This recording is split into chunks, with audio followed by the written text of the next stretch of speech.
जब तक तोड़ेंगे नहीं तब तक छोड़ेंगे। कोई भी फिर आ गए कॉन्सेप्ट आपको नहीं बोलेंगे, ऑटोमेटिक आ गए, मल्टीप्लाई करने की जरूरत नहीं। ठीक है, 100% concept.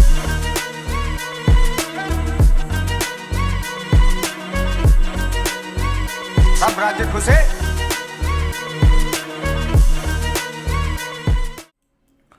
Users of financial statement, right.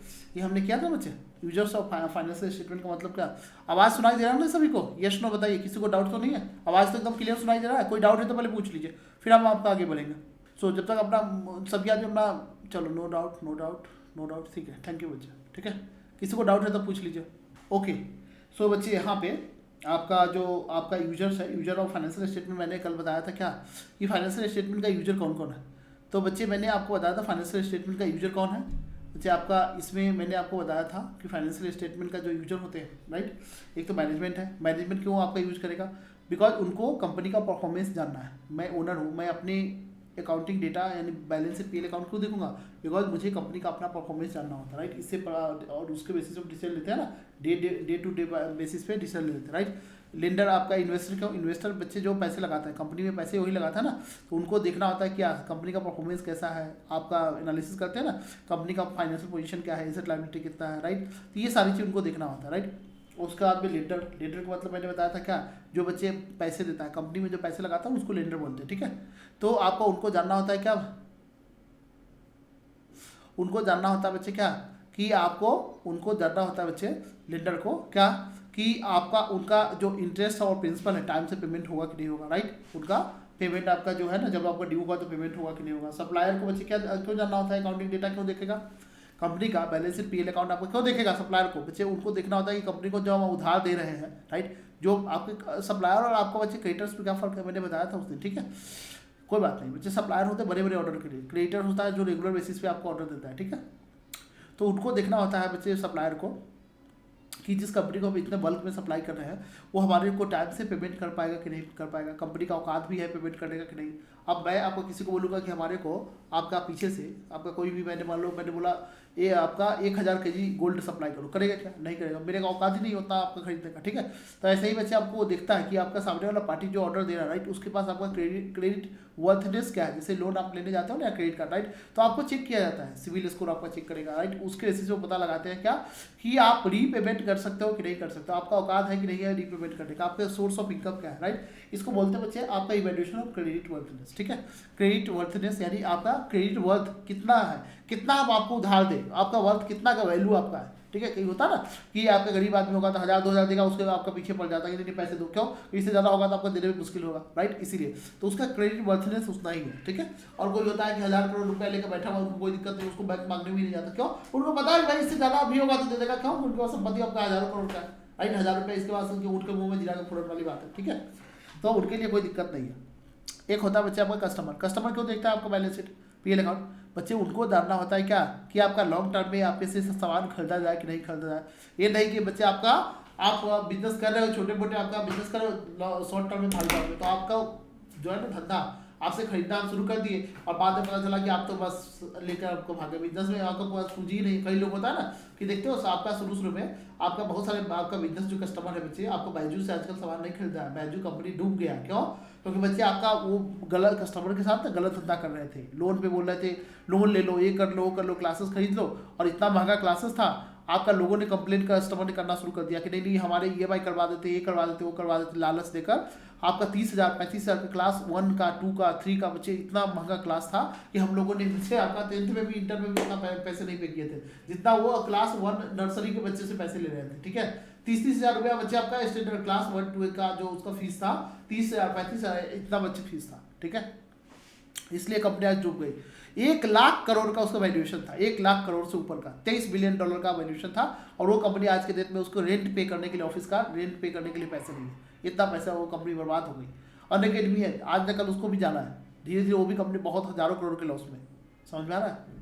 तो ये जो ऑनलाइन कंपनियां होती है जो आपका जिनके पास आपका औकात नहीं होता है, देखो आपका क्या है कि कंपनी चलती है टीचर से, ठीक है, और ये लोग टीचर को नया टीचर को रखते हैं, ठीक है, और नया टीचर को रखते हैं और आपका एक बार में क्या होता है कि पैसे तो कम कर देते हैं, और उसका जहाँ टीचर भागा थोड़ा सा एक्सपीरियंस हो जाता है टीचर को, टीचर चले जाते हैं।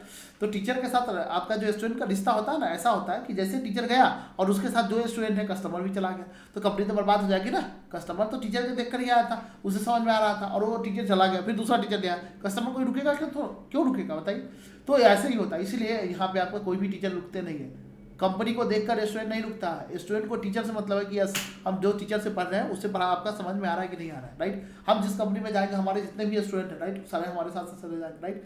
तो ऐसे ही हमारा जो कंपनी है, मैं अपना कंपनी चलाता हूँ, राइट, तो मैं अपने कंपनी को छोड़ क्यों जाऊँगा, राइट। तो इसलिए हमारा आपका जिम्मेदारी होता है। अब उसमें क्या होता है कि आपका जब ज्वाइनिंग किया उस समय टीचर कोई और था, अब बाद में बोल दिया कि नहीं वो तो 1 महीना बाद भाग गए, ठीक है, वो टीचर ही दे रहे हैं। तो जिसको हमने देखकर ज्वाइनिंग किया था वो आपका जो बच्चे ज्वाइन किए थे जिसको देखकर वो टीचर ही भाग गए। तो बच्चों के साथ ये मुश्किल होता है। ऑनलाइन जो बड़े बड़े कंपनियां हैं आपको वहाँ पे खरीदते हुए क्लासेस ये दिक्कत होती है, और आपका रिकॉर्डेड लेक्चर दे देगा, ठीक है, उसका 2 साल 3 साल पुराना लेक्चर दे देगा कि चलो ठीक है आप ये देखो, क्योंकि वो तो टीचर भाग गए, टीचर ही नहीं है तो क्या होगा। अब जो खुद का टीचर है, जब मैं टीचर तो मैं हर बार लाइव क्लास देता हूँ, बाद में इस बैच को सिर्फ यही क्लास से बच्चे देखेंगे, दूसरे वाले बच्चों को हम आपका फिर से न्यू क्लास देंगे, ठीक है। क्यों, क्योंकि मैं खुद आपके यहाँ पे ओनर हूँ, मैं खुद रिकॉर्ड करता हूँ। वहाँ पे तो टीचर ही भाग गए ना, टीचर ही भाग गए, बीच में से क्लास छोड़कर भाग जाते हैं, उनको पैसा नहीं मिलेगा, वो बीच में से भाग जाएंगे। इसलिए वहाँ पे जाना ज़्यादा, जहाँ पे आपका जो कंपनी है, बड़े बड़े कंपनी आजकल डूब रहा है, आपका लाखों करोड़ का कंपनी आजकल इंटेक धीरे धीरे डूब रहा है। तो कस्टमर देखता है बच्चे यहाँ से रेगुलरली हमारे को प्रोडक्ट मिलेगा कि नहीं मिलेगा, गुड्स मिलेगा लॉन्ग टर्म में आपका कि नहीं मिलेगा, तभी आप जैसे बायजू में कोई भी कस्टमर अभी नहीं जाता है, उनका बैलेंस शीट देखकर ही लोग हिल गए। क्यों, क्योंकि इतना कंपनी आपका लॉस में है, अब साल भर के लिए इसको हम पैसे दे दे, एक ही बार फीस दे दे, साल भर कंपनी चलेगी कि नहीं चलेगी इसका कोई गारंटी नहीं, कंपनी का पैसे ही नहीं है, ठीक है। तो इसीलिए बच्चे आपका लॉन्ग टर्म में समझ में आ रहा है। सबसे बेस्ट एग्जांपल आपको दिया हूँ, इससे समझ में आ जाएगा कि कस्टमर आपका लॉन्ग टर्म का में आपका बायजू के साथ अभी नहीं जा रहा है, कोई भी कस्टमर बच्चे बायजू के साथ अभी नहीं जुड़ रहा है, ठीक है बच्चे। उसके बाद बच्चे आपका इम्प्लॉय को देखता है कंपनी का, बच्चे इम्प्लॉय को देखना जरूरी होता है। क्यों, क्योंकि वो जानना चाहता है कंपनी का परफॉर्मेंस क्या है, उनके बेसिस पे कंपनी का परफॉर्मेंस जानना चाहता है, बिकॉज उसके बेसिस पे वो भी देखता है ना कि कंपनी को अच्छा मुनाफा हुआ है तो हमको भी बोनस मिलना चाहिए, इंसेंटिव मिलना चाहिए, समझ में आ रहा है बच्चे, उनको भी बोनस इंसेंटिव चाहिए ना, इसके लिए। तो इम्प्लॉय आपका चाहता है क्या, जो कंपनी अच्छा से ग्रो कर रही है, जैसे हमारे इम्प्लॉय ठीक है, वो छोड़कर नहीं जाना चाहता। क्यों, क्योंकि उनको पता है कि ग्रोथ आपका हो रहा है, धीरे धीरे हो रहा है। जब आपका शुरू किए थे आपका 2-4 आपका इम्प्लॉय था, हमने 3-4 इम्प्लॉय शुरू किए, आज 100 से ज़्यादा इम्प्लॉय है, ठीक है, 100 से आपका 100 से आपका प्लस ऑल ओवर इंडिया सब जगह पे हमारा काउंसलर है, हर जगह पे आपका टीम है, ठीक है। तो आपका 100 से ज़्यादा तो ग्रोथ हो रहा है, 8 मंथ में आपका यहाँ से यहाँ पहुँच गए, ठीक है। तो बच्चे आपका सबको आपका कोई छोड़कर ही नहीं जाना चाहता। क्यों, उनको पता है बच्चे कि यहाँ पे ग्रोथ है, यहाँ पे स्टेबिलिटी है, आपका सैलरी बढ़ रहा है हमारा, तो उसके अकॉर्डिंग हम 3-3 महीने पर इंक्रीमेंट देते हैं उसको, राइट। तो ये आपका ये पता है कि उनको अब जहाँ पे जिस कंपनी में अच्छा आपका होगा, ability to pay, its ability to pay, कितना पे करेगा, रेम्युनरेशन, आपका retirement, other benefits to enhance career opportunity, right. कोई भी आदमी देखता है ना, अगर कंपनी का ग्रोथ होगा तो मैं कंपनी को एम्प्लॉय को बताता हूँ कि बच्चे कंपनी का ग्रोथ होगा तो आपका भी ग्रोथ होगा, ठीक है, आपका भी सैलरी बढ़ेगा। सभी आदमी इसलिए देखना चाहता है कि कंपनी का ग्रोथ हो रहा है तो हमारा भी साथ साथ तो ग्रोथ होगा ना, हमारा भी क्या होगा, बेनिफिट होगा। इसलिए कंपनी आपका एम्प्लॉय होता है वो भी देखता है कि आपका सैलरी बढ़ रहा है, आपका इनकम बढ़ रहा है, आपके पास आपका स्टूडेंट आ रहा है, राइट, तो हमको भी थोड़ा उससे मिलना चाहिए, हम भी मेहनत कर रहे हैं भाई, ठीक है बच्चे, क्यों नहीं, ठीक है। तो ये चीज़ आपका एम्प्लॉय भी देखना चाहता है। गवर्नमेंट क्यों देखना चाहता है बच्चे, उनको टैक्स चाहिए, गवर्नमेंट बोलेगा क्या कि हमको वही टैक्स चाहिए, ठीक है। उसके बाद में आपका देखना चाहता है ना बच्चे क्या कि हमारे को टैक्स जितना आपका रेवेन्यू आ रहा है उसके हिसाब से, अकाउंट्स के अकॉर्डिंग, राइट, उसके हिसाब से हमको रेवेन्यू टैक्स मिला है कि नहीं मिला है। तो आपका गवर्नमेंट इंश्योर करेगा prompt collection of direct taxes, समझे, टू इवैल्यूएट डायरेक्ट टैक्स और indirect tax, to evaluate performance and contribution to social objectives, ठीक है बच्चे। आपका नेक्स्ट बच्चे होता है क्या, पब्लिक ऑफ लार्ज। पब्लिक और लार्ज मैंने पब्लिक ऑफ लार्ज मतलब समझते बच्चे, पब्लिक क्यों देखना चाहेगा, पब्लिक एट लार्ज, राइट। इसका मतलब क्या बच्चे, पब्लिक क्यों देखना चाहेगा, पब्लिक देखना चाहता है कि जो इंटरप्राइजेज बच्चे आपका सोसाइटी के लिए कुछ कर रहा है कि नहीं कर रहा है, जितना इतना कमा रही है सोसाइटी से, तो सोसाइटी के लिए कुछ आपका कंट्रीब्यूट कर रहा है कि नहीं कर रही है, लोकल का आपका इकोनॉमी में, राइट। एम्प्लॉयमेंट जैसे लोगों को आपका एम्प्लॉयमेंट दे रहा है कि नहीं दे रहा है, patronage of the local supplier, right, उससे कोई आपका CSR कर रहा है कि नहीं कर रहा है, मैंने स्कूल हेल्थ गरीब के लिए कुछ कर रहा है। हम हमारे सोसाइटी से एक बिजनेस आपको मान लो लाखों करोड़ रुपया सालाना कमाता है, तो हमारे सोसाइटी के लिए कुछ कर रहा है कि नहीं कर रहा है उसके अलावा, राइट। ये इसलिए देखना चाहता है कि इतना लाख रुपया आपकी कंपनी कमा रही है तो सोसाइटी के लिए कुछ तो स्कूल बनवाओ, कुछ मेडिकल बनवाओ, कुछ गरीब लोगों को मदद करो, कुछ जॉब अपॉर्चुनिटी तो निकालो, यस।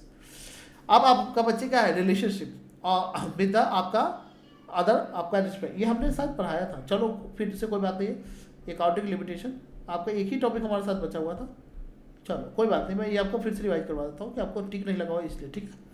रिलेशनशिप, आज इस चैप्टर खत्म होगा, क्वेश्चन आंसर भी हो जाएगा, इस चैप्टर आज का द एंड हो जाएगा, ठीक है। रिलेशनशिप ऑफ आपका अकाउंटिंग विद द अदर आपका डिसिप्लिन, रिलेशनशिप बच्चे अकाउंटिंग का अदर के साथ क्या है, मैंने अदर फील्ड के साथ क्या रिलेशन है। जैसे होता है ना कि आपका लड़का की लड़की के साथ क्या रिलेशन है, ठीक है, एक लड़का को लड़की के साथ क्या रिलेशन है बताओ, एक हस्बैंड को वाइफ से, ऐसे ही बच्चे इसका रिश्ता होता है, ठीक है। भाई को बहन से क्या आपका रिलेशन है, राइट। मैं रिलेशन मतलब आपका गलत वे में मत लेना, ठीक है। रिश्ता का मतलब आपका रिलेशन, ठीक है, रिश्ता आपका एक दूसरे से क्या, राइट।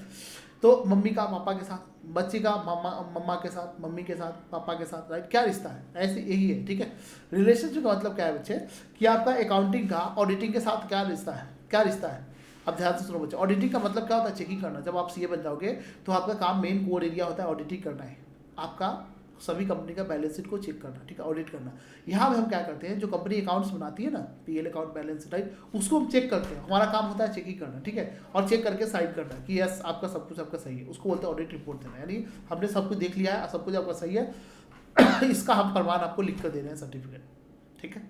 आपको सीए ये जो पावर है ये सिर्फ और सिर्फ सीए के पास ही है, दूसरा किसी के पास भी नहीं है। एक्सक्लूसिव पावर सिर्फ आईसीआई ने और गवर्नमेंट ने सिर्फ और सिर्फ सीए को ही दिया है। ऑल ओवर इंडिया में किसी भी कंपनी को, चाहे प्रॉफिट हो, लॉस हो, छोटा हो, बड़ा हो, सभी कंपनी को मैंडेटरी है। मैंडेटरी का मतलब समझते हैं कंपलसरी, बना रहे उनको करवाना ही पड़ेगा। कोई भी कंपनी अगर सीए से साइन नहीं करवाता है, ऑडिट रिपोर्ट नहीं करवाता है, तो उनको बच्चे क्या होता है, उनको लगता है फाइन पेनाल्टी, कंपनी भी बंद हो सकती है, समझे।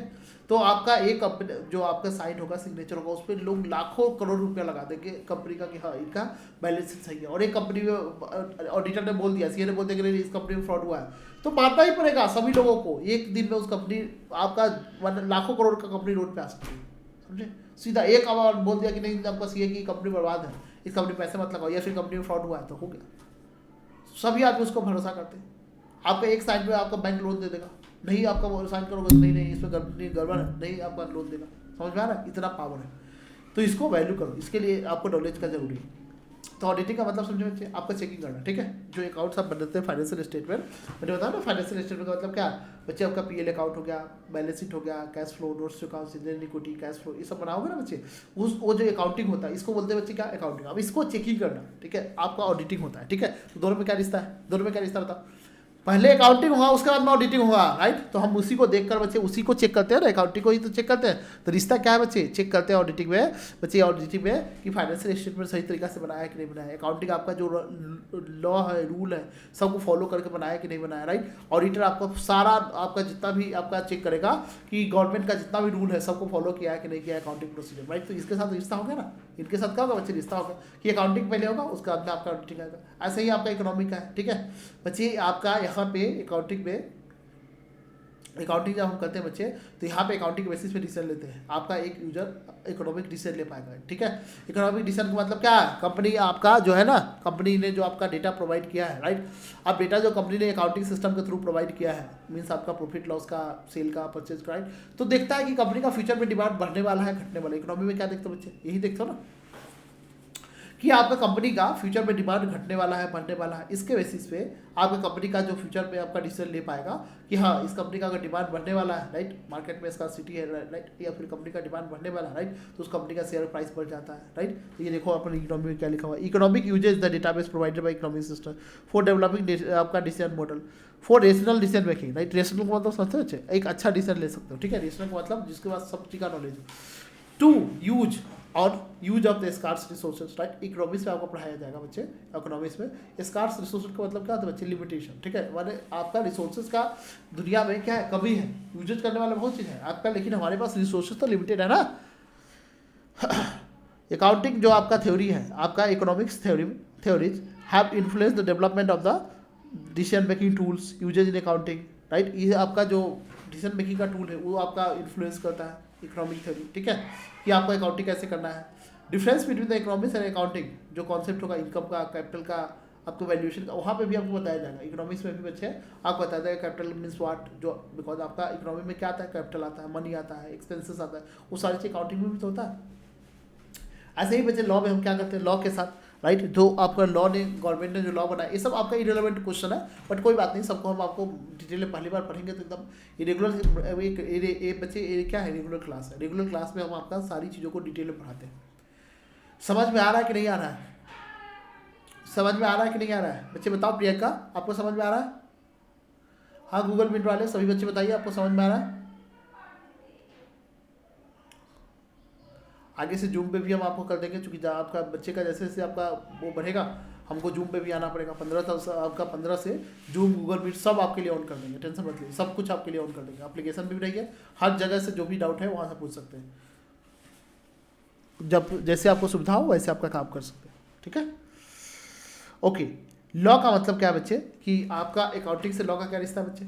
आपको जब अकाउंटिंग करना है ना, तो बच्चे लॉ का आपका नॉलेज होना चाहिए। आपको जो भी गवर्नमेंट ने आपका लॉ बना रखा है, contract act, sale of goods act, negotiable instrument, taxation, ये सबको फॉलो करना है कि नहीं करना है, ठीक है। इसका इंपैक्ट आपका अकाउंटिंग पे होता है। नहीं करोगे तो पेनल्टी लगेगा, फाइन लगेगा, राइट। ये सारी चीज़ का इंपैक्ट कहाँ पे होता है बच्चे? आपका अकाउंटिंग पे होता है, राइट। तो जो भी ट्रांजेक्शन कर रहे हो एज पर लॉ होना चाहिए। एज पर क्या होना चाहिए बच्चे? लॉ होना चाहिए, ठीक है। जो लॉ को, रूल्स को आपको फॉलो करें। सो ये जितने भी लॉ एक्ट का नाम दिया हुआ, ये सब आपका सीए फाउंडेशन में पढ़ना है, ठीक है। जो लॉ में आपका सब्जेक्ट है ना, 4 आपका सब्जेक्ट पढ़ना है। सीए फाउंडेशन में 4 सब्जेक्ट पढ़ना है। एक इकोनॉमिक्स, एक अकाउंटिंग का भी पढ़ रहा है, प्रिंसिपल ऑफ अकाउंटिंग, ठीक है। एक आपका है क्या, लॉ, बिजनेस लॉ, ठीक है। तो बिजनेस लॉ में सारे आपका लॉ पढ़ो।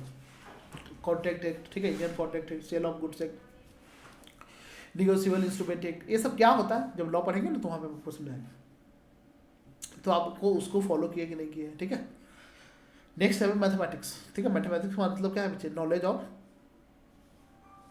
आपको अर्थमेटिक, नॉलेज ऑफ बच्चे अर्थमेटिक, अलजेब्रा, आपका ये सारी चीज़ का आपको जो, बिकॉज यहाँ पे कुछ कैलकुलेशन करना होता है ना, अकाउंट्स में क्या होगा बच्चे को, कुछ कैलकुलेशन करना होगा, राइट। तो इसका आपका नॉलेज है कि नहीं है, ठीक है। सो दैट आप अच्छे से आपका इंटरेस्ट, प्रिंसिपल, रेंट कितना जाना है, ये सब निकाल पाओ। बिकॉज आपका इसके बेसिस पे ही आपका अकाउंटिंग रेशियो एनालिसिस, राइट, ये सब कहाँ पे? मैथमेटिक्स से पढ़ना, राइट। तो इसका भी नॉलेज होना चाहिए। मैनेजमेंट का मतलब क्या बच्चे? मैनेजमेंट में आपका अकाउंटिंग का क्या रोल है? मैनेजमेंट आपका रिलाई करता है बच्चे किस पे? आपका अकाउंटिंग डेटा पे। उसके बेसिस पे डिसीजन ले पाएगा ना। अगर आपका अकाउंटिंग डेटा नहीं है तो डिसीजन किस पे लेगा बताओ? तो उनको उनका आपका जो रिलाई का मतलब क्या है? विश्वास, ठीक है बच्चे, ट्रस्ट करता है अकाउंटिंग डेटा में। सो अगर अकाउंटिंग डेटा अगर अच्छा होगा तो अच्छे इफेक्टिव डिसीजन ले पाएगा, यानी बढ़िया डिसीजन ले पाएगा, ठीक है बच्चे, राइट। सो आपका मैनेजमेंट का डिसीजन होता है, मैनेजमेंट के डिसीजन के कारण ही आपका कंपनी चलती है। कोई भी डाउट हुआ, अगर कोई भी प्रॉब्लम हुआ, राइट, तो मैनेजमेंट ही जिम्मेदार होता है। अगर आपका गलत डिसीजन हुआ तो कंपनी बर्बाद हो जाती है, सही डिसीजन हुआ तो कंपनी आबाद हो जाती है, समझे। ऐसे ही बच्चे आपका स्टैटिक्स में मतलब समझते हैं बच्चे, आपका साइंटिफिक, ठीक है। इंग्लिश अकाउंटिंग जो मेनली है आपका, इन अकाउंटिंग मेनी रेशियो हो जाना, आपका जो कैलकुलेशन है, फाइनेंशियल स्टेटमेंट, ये सब आपका यूज होता है ना, मेथड, राइट। स्टैटिक्स आपका हेल्पफुल करता है अकाउंटिंग में बच्चे, आपका चीज़ों को इंटरप्रेट करने में। आपका पाई चार्ट, ग्राफ, हर चीज़ के बेसिस पे देखता है ना कि आपका जैसे आपका सेल्स बढ़ा या नहीं बढ़ा, ठीक है। तो पिछले साल का आपका मान लो आपका 2024 का आपका डायग्राम है ये, और 2024 का सेल्स बढ़ गए, मान लो यहाँ में 100 करोड़ था, 100 करोड़ सेल था, अभी बढ़ गया तो डायग्राम आपका ऐसे जाएगा, ऊपर की तरफ जाएगा, ठीक है। तो घट गया तो फिर आपका यहाँ ऐसे करके आपका ये जो है ना स्टैटिक्स में आपका डायग्राम बनता है। अपने डायग्राम, पाई चार्ट वगैरह पढ़ाओगे, 10th में भी पढ़ना है, 9th में पढ़ना है, और आपका 11th 12th में पढ़ना है, ठीक है। तो बच्चे पाई चार्ट के, ग्राफ्स के, डायग्राम के हेल्प से हम लोग क्या पढ़ते हैं बच्चे? समझते हैं अकाउंट्स को भी समझते हैं। ये फाइनेंशियल कैलकुलेशन करने में काफ़ी हेल्प करता है, राइट। तो ये आपका इरेलेवेंट आपका थ्योरी था। बस हमने ये आपका इससे क्या देखा बच्चे? आपका सबका रिलेशन देखा, किस आपका अकाउंटिंग कहाँ पे कैसे हेल्प करता है आपका मैनेजमेंट में क्या इफेक्टिव डिसीजन मेकिंग में हेल्प करेगा। मैथमेटिक्स बच्चे आपका मैथमेटिक्स में कैलकुलेशन और परफॉर्मेंस रेशियो एक्सेट्रा निकालने में हेल्प करेगा, ठीक है। बिकॉज मैथमेटिक्स है ना, तो अकाउंटिंग आपका अच्छे से, मैथमेटिक्स आ रहा है तो अकाउंटिंग ढंग से हो पाएगा, ठीक है। उसका बाद मैनेजमेंट में मैंने देखा, ठीक है। उसके बाद में आपको मैंने बताया कि आपको ऑडिटिंग में, उसके बाद में मैंने आपको बताया कि बच्चे लॉ में, हर से आपका इकोनॉमिक्स में सबका रिश्ता है, ठीक है बच्चे। उसके बाद में है आपका limitation of accounting. Limitation of accounting का मतलब क्या बच्चे? डिसएडवांटेज, ठीक है। यानी अकाउंटिंग का कुछ आपका नुकसान भी है, जैसे आपका अकाउंटिंग का फायदा होता है ना, वैसे ही आपका अकाउंटिंग का कुछ नुकसान भी है। क्या नुकसान है बच्चे? आपका लिमिटेशन क्या है? तो एक अकाउंटिंग का लिमिटेशन क्या है? लिमिटेशन का मतलब समझते हो, कुछ आपका पाबंदी है क्या कि आपका अकाउंट जब हम बनाते हैं तो अलग अलग चल के आपका कन्वेंशन यूज करते हैं। आपका कन्वेंशन का मतलब अजम्पशन, ठीक है बच्चे, इसको बोलते हैं अजम्पशन, राइट। कोई चीज़ को अजम्पशन का मतलब मान लो, ठीक है, कि ऐसा होगा। जैसे आपका मैथ बनाते हैं तो उसमें मानते हो ना कि मान लो डेटा हमारा एक्स का वैल्यू इतना होगा। ऐसे ही बच्चे आप बहुत सारे आप अजम्पशन मानते हैं। हम क्या मान्यता, ठीक है, हम लोग मानते हैं ना कि आपका भगवान हमारे पत्थर में हर जगह पे भगवान, ऐसी मान्यता है बच्चे। ऐसे अकाउंट से बहुत सारे मान्यता है, ठीक है। मान्यता का मतलब अजम्पशन इसको बोलते हैं, ठीक है, मान लो ये वैल्यू है, ठीक है। तो यहाँ पे भी अकाउंटिंग में बहुत सारे आपका अजम्पशन है, ठीक है। ये हम ये मानकर अकाउंटिंग करते हैं। अकाउंटिंग बच्चे क्या करते हैं, अकाउंटिंग बहुत सारे डेटा को अजम्पशन मानकर कि ऐसे होगा तो ऐसा होगा तो ऐसा होगा, ठीक है।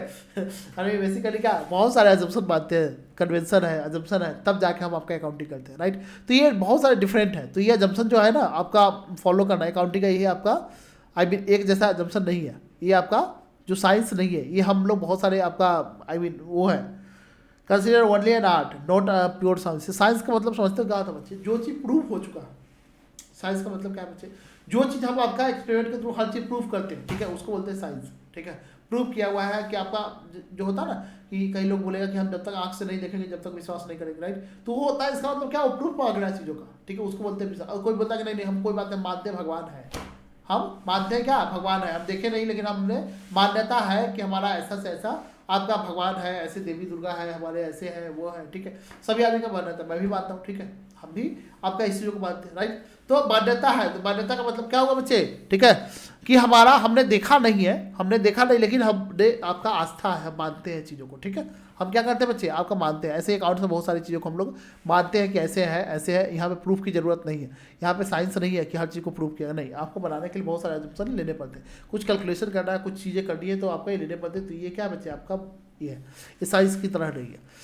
देयर आर डिफरेंस आपका अकाउंटिंग पॉलिसी, अलग अलग आपका जो अकाउंटिंग आपका ट्रांजेक्शन होगा उसके लिए अलग अलग अकाउंटिंग पॉलिसी है, राइट। तो वहाँ पे सबको फॉलो करना, ठीक है।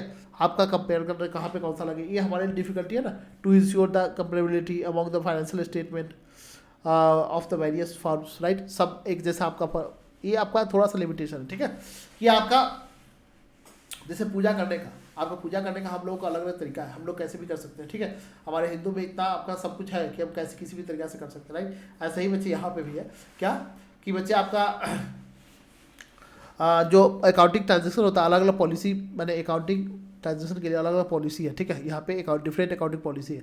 कोई बोलेगा क्या कि आपको इसको ना आप चाहे तो 100 करोड़ में आपने कोई सामान खरीदा है, ठीक है, तो 100 करोड़ में दिखाओ, या फिर 110 करोड़ में दिखाओ, 120 जैसे मर्जी वैसे दिखाओ, उसको बोलते हैं रिवैल्यूएशन। या फिर बच्चे अकाउंटिंग पॉलिसी का मतलब क्या होता है, आगे चल के हम बताएंगे।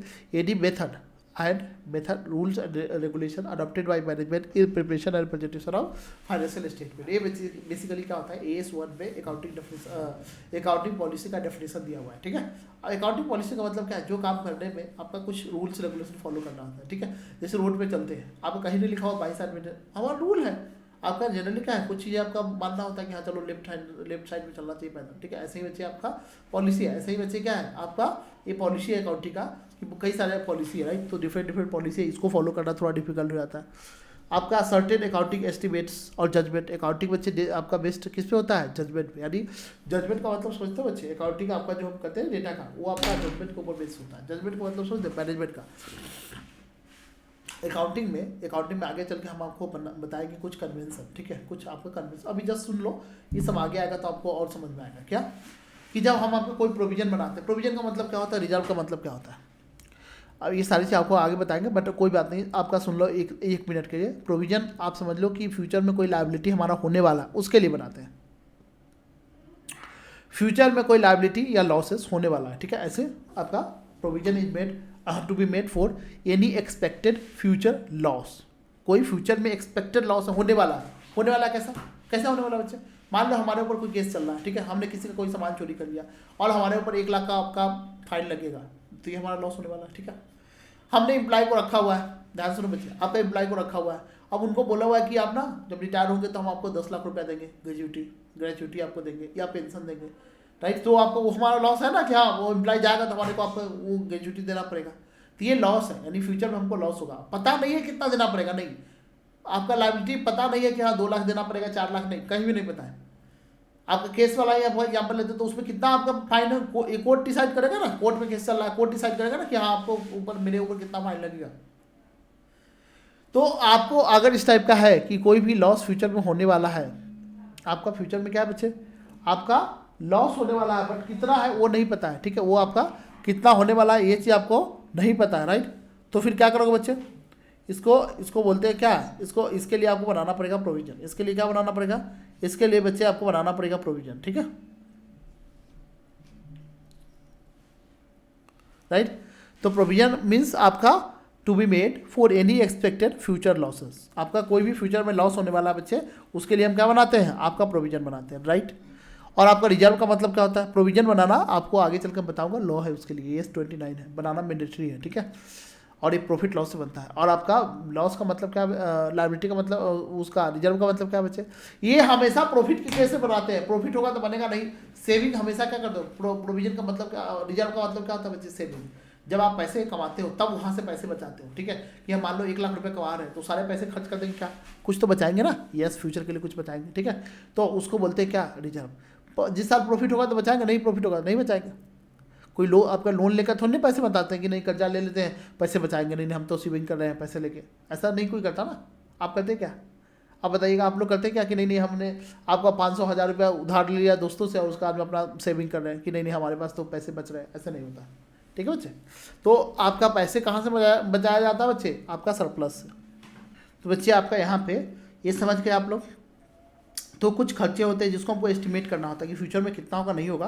जैसे होता है ना कि हमारे बच्चे को पढ़ाई के लिए आज से हमका थोड़ा थोड़ा सेविंग करना है, किसी बच्चे का शादी करना है तो उसके आज से थोड़ा थोड़ा सेविंग करना है, ठीक है। तो ये जजमेंट के ऊपर डिपेंड होता है कितना खर्चा होगा, उसमें क्या होगा कितना खर्चा होगा, ये पर्सनल जजमेंट होता है, अकाउंटेंट का पर्सनल जजमेंट होता है, ठीक है। कि कोई लॉस होने वाला है तो कितना होगा, अभी तो पता नहीं, वो तो जब होगा तब पता चलेगा। ऐसे ही अब आपका फादर क्या होता है, आपका कोई उनके पास लड़की है तो आज से ही पैसे से जोड़ना शुरू कर देता है, ठीक है। 5 साल पहले से ही, अगर 15 साल की हुई 20 साल की, वहीं से पैसा जमा करना, अब हमारे बच्चे को शादी करना है, इसके लिए 10 लाख रुपये चाहिए, 20 लाख रुपये चाहिए, तो अपने हिसाब से उस समय तो ज़्यादा भी लग सकता है, कम भी लग सकता है, ठीक है। तो ये जजमेंट के ऊपर डिपेंड करता है, ठीक है बच्चे। तो अकाउंटिंग एस्टिमेट भी उसमें जो लॉस जो हम प्रोविजन बनाते हैं ना बच्चे, वो जजमेंट के ऊपर होता है, ठीक है। तो प्रोविजन जो होता है फॉर डाउटफुल डेट्स की कितना पैसा डूब जाएगा, या फिर रेवेन्यू हो, कैपिटल एक्सपेंडिचर हो, राइट ऑफ इंटेंजिबल एसेट का करना, ये सब किसके, मैनेजमेंट के या अकाउंटेंट के जजमेंट के ऊपर डिपेंड करता है, राइट। हो सकता है उससे कम भी हो, ज़्यादा भी हो, राइट। ये लिमिटेशन है ना, लिमिटेशन का मतलब क्या, ये डिसएडवांटेज हो सकता है कम ज़्यादा हो, राइट। ऐसे ही बच्चे क्या है आपका नेक्स्ट फाइनेंशियल पोजीशन आपका बिजनेस का, आपका जो है ना फाइनेंशियल पोजीशन बिजनेस का as depicted by the accounting in static और नॉट डायनामिक, समझे क्या बच्चे। स्टैटिक और डायनामिक का समझते हैं, फाइनेंशियल पोजीशन जो होता है बिजनेस का, राइट। ये आपका स्टैटिक, आपका डायनामिक नहीं, डायनामिक का मतलब समझते हैं फ्लेक्सिबल नहीं होता, that is give the position on a particular day which is prepared and does not perfect the future आपका पोजीशन। ये जो आपके हमने जो प्रेडिक्ट किया है ये आपका आज के डेट का बताएगा, फ्यूचर के डेट का नहीं बताएगा, क्योंकि फ्यूचर में आप प्रेडिक्शन कर सकते क्या, नहीं कर सकते कि फ्यूचर में भाई इतना ही आपका प्रॉफिट होगा। आज हमने 100 करोड़ का आपका पिछले साल में 90 करोड़ किया था आपका, मान लो प्रॉफिट, अगले साल में 100 किया, एक साल बाद 110 करोड़ किया, ठीक है। तो आपका 10% का ग्रोथ हम देख रहे हैं। तो फ्यूचर का जस्ट प्रोजेक्शन करते हैं, ये जरूरी थोड़ी ना कि हमने 120 करोड़ का सोचा कि अगले साल होगा, इतना थोड़ी ना होगा। हो सकता है कि 120 करोड़ से ऊपर भी चला जाए, 120 करोड़ से नीचे भी आता है, राइट। तो ये फ्यूचर का प्रेडिक्शन नहीं हो सकता, आज का डेटा हम निकाल सकते हैं। इन आपका इन्फ्लेशन इफेक्ट आपका यहाँ पे जो है ना, जनरली अकाउंटिंग जब करते हैं तो यहाँ पे कोई इन्फ्लेशन का इफेक्ट नहीं लेते हैं। जैसे आपको मान लो कोई सामान हमारा पहले आपका 1000 रुपये का था, अब पिछले साल 1000 का था, आज भी 1000 का मिलेगा क्या, तेल, सरसों का तेल आपका एडिबल ऑयल आपका ले लो, ठीक है। पिछले साल आपका मान लो कितना का था बच्चा, आपका 120-30 रुपये का 2 साल पहले था, आज क्या है 150 रुपये का, राइट। तो ये इन्फ्लेशन को काउंट नहीं करता है, आपको इन्फ्लेशन जो है ना 30% बढ़ गया, 30 रुपये बढ़ गया, उसके काउंट नहीं करता है अकाउंटिंग, राइट। तो ये आपका इसका गड़बड़ी है, डिसएडवांटेज है। Worth of entity may be आपका assess by various factor like but can not be measure in terms of the money, right. Worth जो एंटिटी का होगा आपका वेरियस फैक्टर को मिलाकर हम निकालते हैं, लेकिन यह आपको सिर्फ क्या करेगा, आपको can not be measure in terms of money, सिर्फ मनी के टर्म में नहीं कर सकते। लेकिन आपका अकाउंटिंग बोलता है नहीं सिर्फ मनी के टर्म में करो।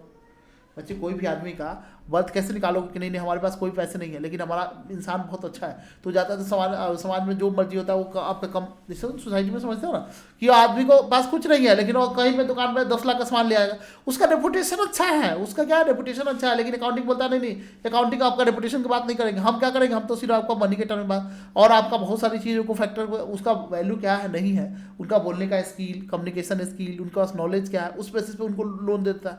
अब सीए करोगे डिग्री आपको 50 लाख, आपके पास 1 रुपया भी नहीं रहेगा, आपका सिर्फ डिग्री के बेसिस पे 50-25 लाख रुपया बैंक वैसे ही लोन दे देगा, डिग्री दिखाओ लोन पाओ।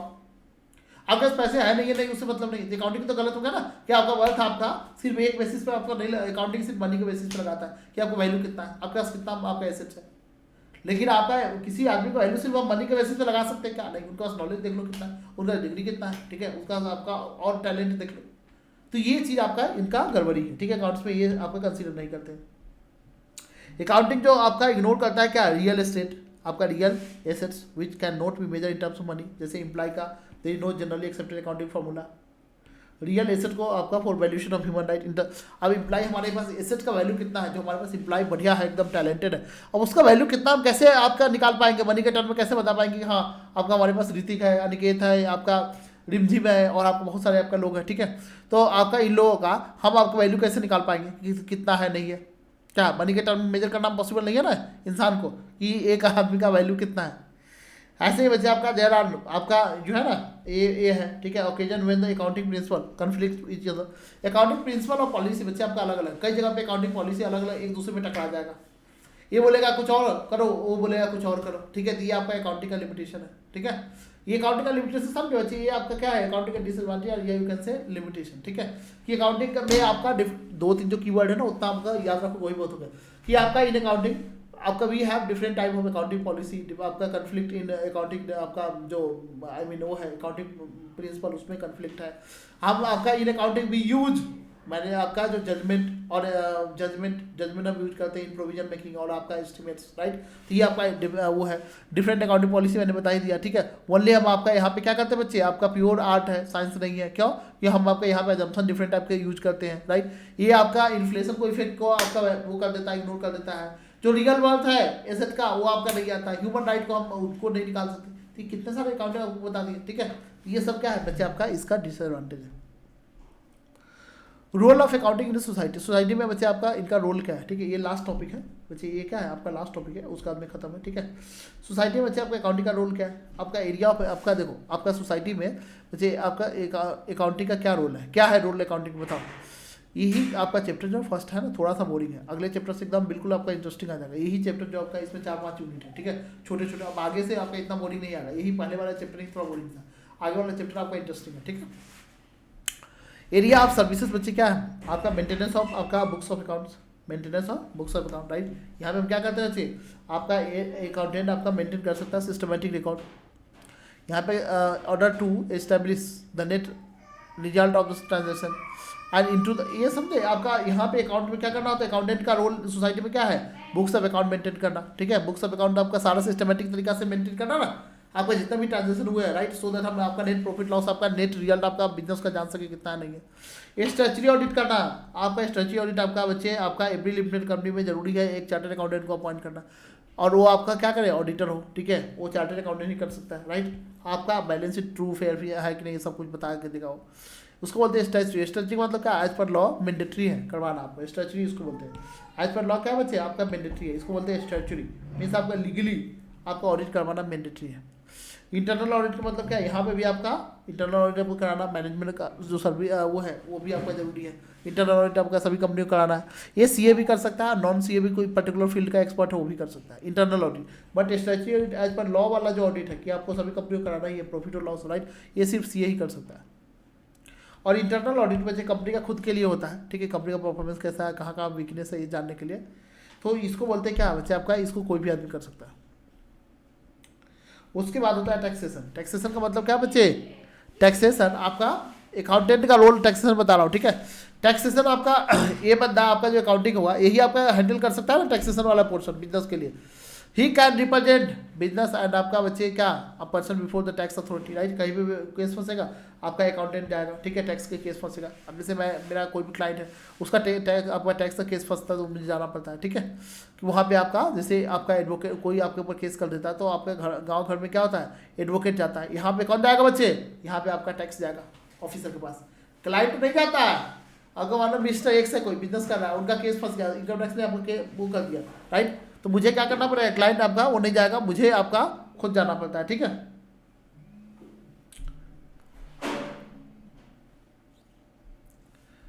Hello,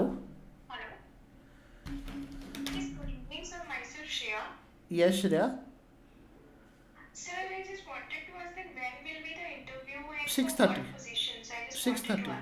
Yes, yes. आपका your position is, I mean, as a team leader. Okay. Sorry, Team leader as a as a TL. team. Okay, and what I have to do? Okay, so I'll explain in detail. Basically, right now I am in class, so give me 30 minutes. Your interview schedule at 6:30. Okay, so you will call me, sir. Yes, yes. I'll call you at 6:30. Okay, thank you, sir. Okay, so I mean management accountancy. Okay, ठीक है. Taxation वाला point समझे.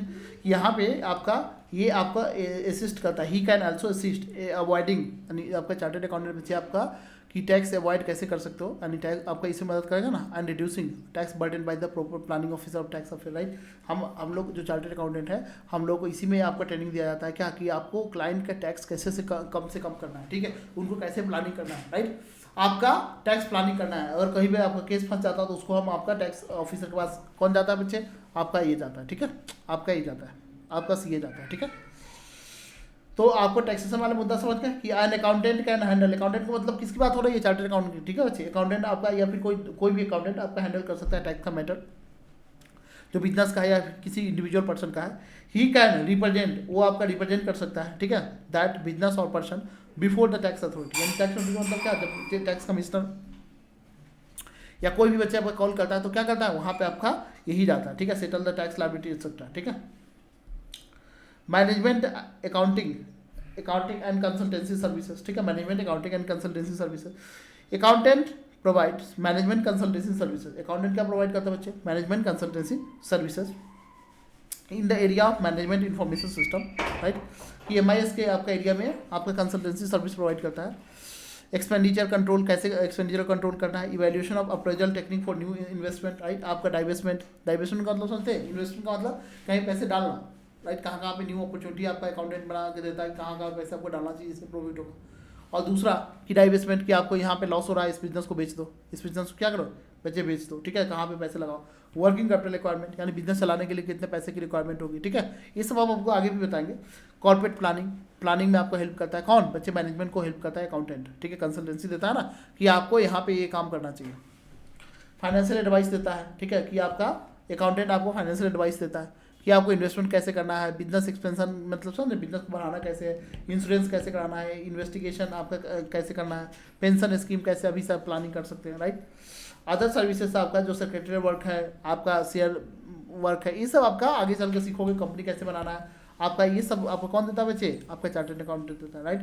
Chartered accountant in the industry, मैंने बताया ना कि आपका यहाँ पे डिफरेंट आपका एम है चार्टर्ड अकाउंटेंट का, कि आप क्वालिफाई होने के बाद आपका सोसाइटी में इंपॉर्टेंट आपका रोल और फंक्शन आपका होगा. ठीक है, कॉस्टिंग में आप काम कर सकते हो, बजटरी कंट्रोल में. कॉस्टिंग मतलब क्या, कॉस्ट किसी कंपनी का निकालना कितना है नहीं है, उसको कम कैसे करना है, बजट कैसे बनाना है, जैसे अभी कल आपको बजट आया था परसों. ठीक है, तो ये सब में आपका चार्टर्ड अकाउंटेंट आपका रोल प्ले करता है. पब्लिक सेक्टर में, पब्लिक इंटरप्राइज में समझते हैं बच्चे, जो आपका ड्यूटी है अकाउंटेंट का, राइट. पब्लिक कॉर्पोरेशन में जैसे आपका बड़े कंपनी है जो गवर्नमेंट का है, उसको बोलते हैं पब्लिक इंटरप्राइज. ठीक है, तो वहाँ पे आपका जस्टिफाई कर सकता है अपना रोल, कि आपका वहाँ पे जाकर कम पैसे में अच्छे से काम कर सकता है.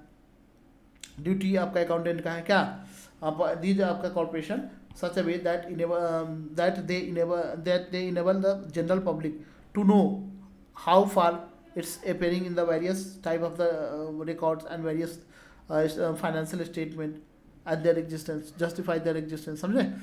उसके बाद में है बच्चे आपका in framing physical policy. Physical policy मतलब सुनते हैं, गवर्नमेंट आपका अभी जो बजट आता है उससे पहले 2-3 दिन पहले आपको गवर्नमेंट फिजिकल पॉलिसी की हमारे इस साल का लॉ, अब कितना इनकम होने वाला है, कितना फायदा होने वाला है, फ्यूचर का ट्रेंड क्या है, कितना टैक्स कलेक्शन होगा, इसको बोलते हैं बच्चे क्या, फिजिकल पॉलिसी. ठीक है, तो आपका इसमें भी आपका बनाने में आपका सीए आपका रोल प्ले करता है कि आपका कैसे बनाओगे.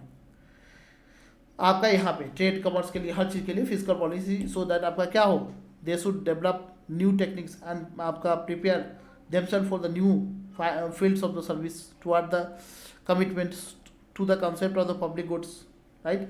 और आपका इकोनॉमिक ग्रोथ में तो है ही. ठीक है, आपको चार्टर्ड अकाउंटेंट का बच्चे आपका रोल क्या है, टैक्स गवर्नमेंट को जैसे कर्मचारी का रोल होता है गाँव में ना, क्या करना, जमीन से आपका मलगुजारी ले लेके जो आपका उनका टैक्स होता है वो गवर्नमेंट को देना है। ऐसे ही बच्चे आपका बिजनेसमैन से टैक्स कलेक्ट करके कौन जमा करता है, सीए जमा करता है कौन, इससे इकोनॉमी बूस्ट होती है। ठीक है बच्चे, तो प्रेजेंट टाइम में अकाउंटेंट जो होगा बच्चे, इनका ड्यूटी आपका बहुत सारा है, एक आपका काम नहीं है, राइट।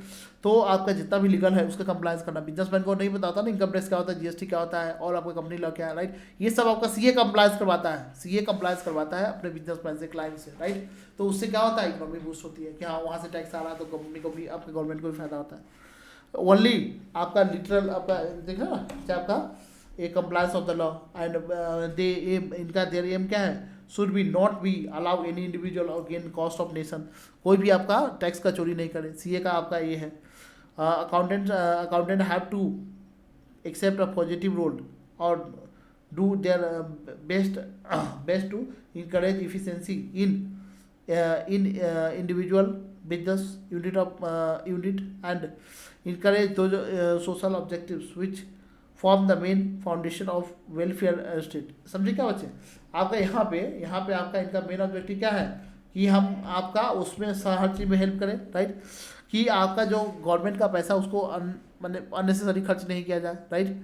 और दूसरा आपका जो इंडिविजुअल बिजनेस है उसको भी हम इंकरेज करें, उनको भी आपका पॉजिटिव रोल के लिए कि हम उनको एक्सेप्ट इंडिविजुअल को हम आपके क्या करेंगे बच्चे, आपका चार्टर्ड अकाउंटेंट उनको इंकरेज करता है, ठीक है, कि अच्छे से काम करो, राइट। कोई भी आपका वेलफेयर का पैसा या कोई भी चीज़ का, राइट, वो वेलफेयर का है तो वेलफेयर में जाने दो, यानी सब कुछ क्या एक चार्टर्ड अकाउंटेंट करता है। तो चार्टर्ड अकाउंटेंट के आपका जो सर पे बहुत सारा बोझ है, आपका इकोनॉमी को भी चलाना है, क्योंकि अगर सीए आपका नहीं रहेगा तो आपका चार्टर्ड अकाउंट मैंने बिजनेस को ही आपका टैक्स को भी नहीं भरने आएगा, उनको इनकम टैक्स क्या होता है, जीएसटी क्या होता है, नेक्स्ट आपका अदर थिंग वो भी नहीं कर पाएगा वो। तो ये सारी चीज़ करने के लिए सीए क्या है बच्चे, आपका सोसाइटी में बहुत ज़्यादा इंपॉर्टेंट है। सोसाइटी में बच्चे क्या है, आपका बहुत ज़्यादा इंपॉर्टेंट है, इसके बिना सोसाइटी आपका चल ही नहीं सकता है, बिकॉज सारा टैक्स वगैरह गवर्नमेंट को लाके कौन देता है, आपका सीए देता है, तभी तो गवर्नमेंट आपको खर्च करती है, ठीक है। तो अब इसके बेसिस बच्चे क्या है आपका, इसके बेसिस मैं बता दूं बच्चे, आपका यहाँ से ना दूसरा चैप्टर शुरू होता है, ठीक है, यहाँ से क्या होता है आपका दूसरा चैप्टर शुरू होता है, ठीक है। अब यहाँ पे बच्चे क्या है आपका क्वेश्चन है, यहाँ से हमारे से आपसे हमारे पास क्वेश्चन है, which are the following not आपका सब फील्ड। अब सब फील्ड बच्चे आपको क्या है बच्चे, आपको मैनेजमेंट का दिखा थे, ये देखे थे, ये नहीं था, ठीक है, तो ये आपका सही आंसर है।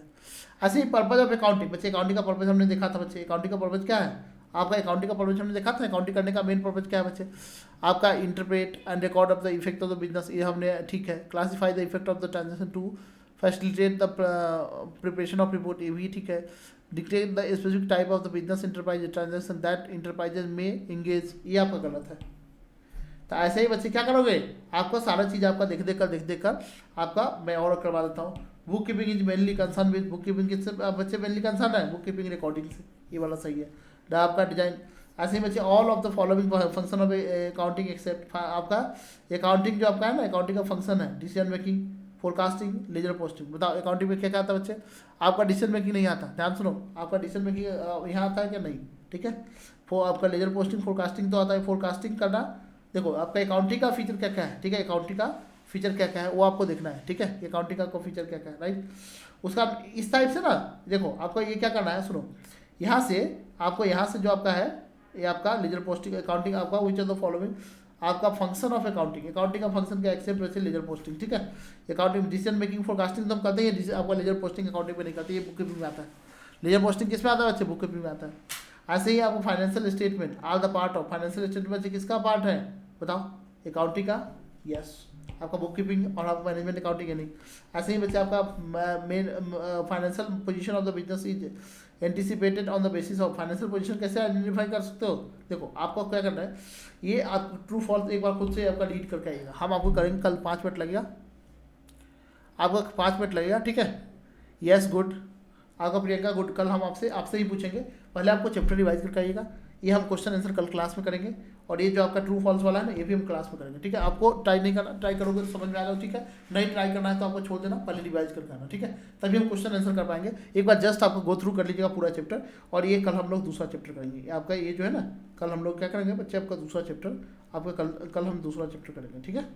हमारा पहला चैप्टर यहाँ पे खत्म होता है। अब आपका इसका क्वेश्चन है, 5 मिनट लगेगा, 5-7 मिनट लगेगा, एकदम बिल्कुल इजी क्वेश्चन है, ये हम कल कर लेंगे, ठीक है। और उसके बाद में हम दूसरा चैप्टर करेंगे, ठीक है बच्चे, राइट। तो आज हम यहीं पर रहने देते हैं, ठीक है। अभी छोटा छोटा क्लास करते हैं, आगे से चलकर आपको 15 तारीख से आपको बड़े बड़े क्लास हम लोग करेंगे, ठीक है। वहाँ से आपका जो क्लास का ड्यूरेशन है ना वो हम आपको बढ़ा देंगे, ठीक है। अभी आपका छोटा छोटा इसलिए कर रहे हैं कि आपको भी थोड़ा सा अभी नया है, थोड़ा समझने में टाइम लगेगा, कोई बात नहीं है।